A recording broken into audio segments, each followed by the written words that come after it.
Breaking news. Wild celebration. Yes, is a sound of good news as NLC decides on January the 27th, February the 2nd, nationwide protest over subsidy. That's the first subsidy case, the whole thing that has been going on. If you've been following us closely, you will see that the federal government has made a U-turn. Yes, a serious U-turn because, apart from NLC saying we're gonna ground down the economy. Prominent Nigerians has also spoken with regards to the decision being made by the Buhari's administration, not a very wise one. People are suffering. The economy is down. There are no jobs. People are barely getting by. And what you can say is that you want to increase or you want to take out fuel subsidy for whatever you guys have been doing with that for God knows how long. So, I mean, it is what it is. Yeah. Please don't forget to give us a thumbs up, like us, share, subscribe. See how their struggle has become fruitful. Let's get all the details. The National Labour Congress, NLC, has suspended its nationwide protest for Thursday and February the 2nd. The NLC said it took the decision at its National Executive Council meeting on Tuesday morning. The Congress said the decision to suspend the protest was based on suspicion of the suspension of the proposal to stop subsidy on petrol by the federal government, which the federal government has now come back to say they have postponed indefinitely.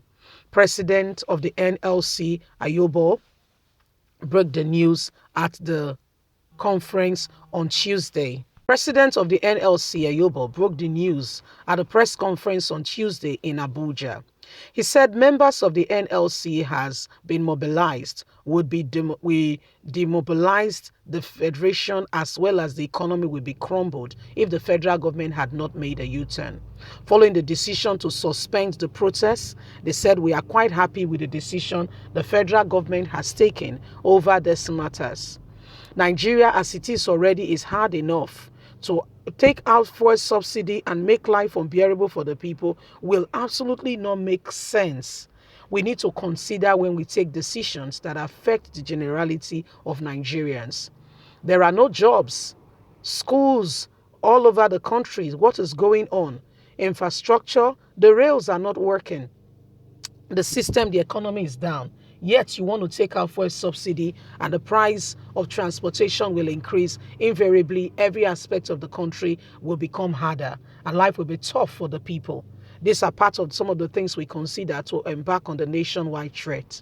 But with the federal government considering our request to say it is not time, the nation economy is still very fragile. We're just coming out of a pandemic. To go ahead and institute fuel subsidy removal at this point in time is not just the right time. This decision being taken by the federal government to hold on for a while is a welcome development. Hence, we are suspending the Thursday protest as well as the February 2nd protest to allow people go back to their work and concentrate on their life and make meaningful impact to better and to change the cost of living. Nigeria, as it is already, is hard enough.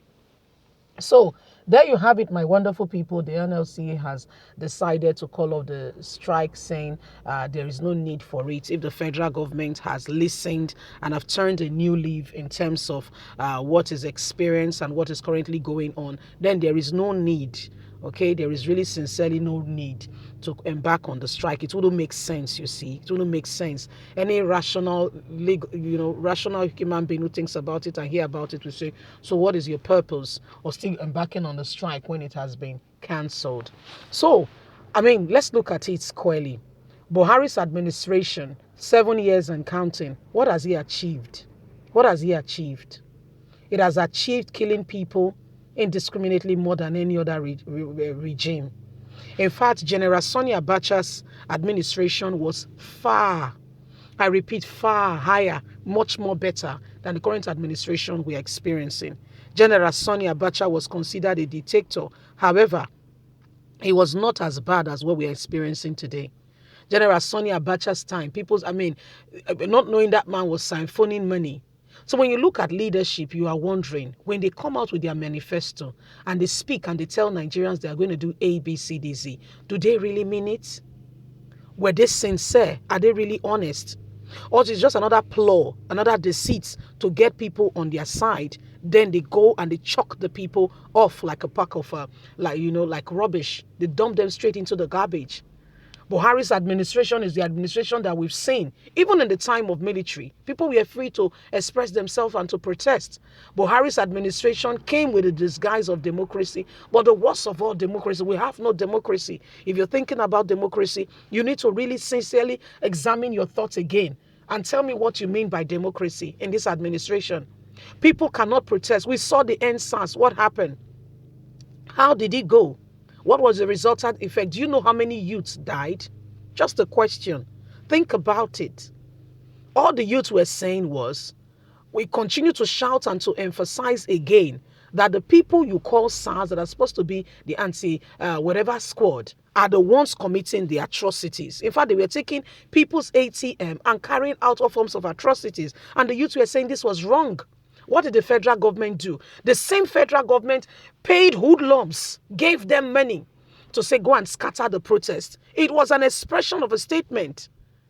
Oh, you don't understand what's going on in Nigeria. You will weep when you really understand the nitty-gritty of the corruption level and things going on in the administration. You will weep for the nation.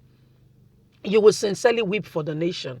Thinking about it logically, does it make sense that this set of people keep recycling themselves on us, calling themselves leaders? They keep recycling themselves on us in spite of what they have done. They still keep on saying, okay, so it's my turn. I've finished now. I've been a governor, I've been a senator, I've been blah, blah, blah, blah, blah. And it's your turn. Who are we going to support? And if we're supporting you, what are you going to offer us? These are things we are faced with every single day. And everyone is wondering, how did we get here in the first place? Such kind of heart of selfishness, greed, only to be thought about, not to be experienced. But sadly, the nation is experiencing this due to the crop of people we call leaders. And everybody's watching on as these things play out. The time to act is now, And thank God for the NLC who are standing up for the people. At least a voice, one lonely voice. Leave us a comment. We'd love to hear from you. Please don't forget to like us, share, subscribe. Click on the notification button so you can get all our latest news. God bless. Have a good day. Bye for now. Bye.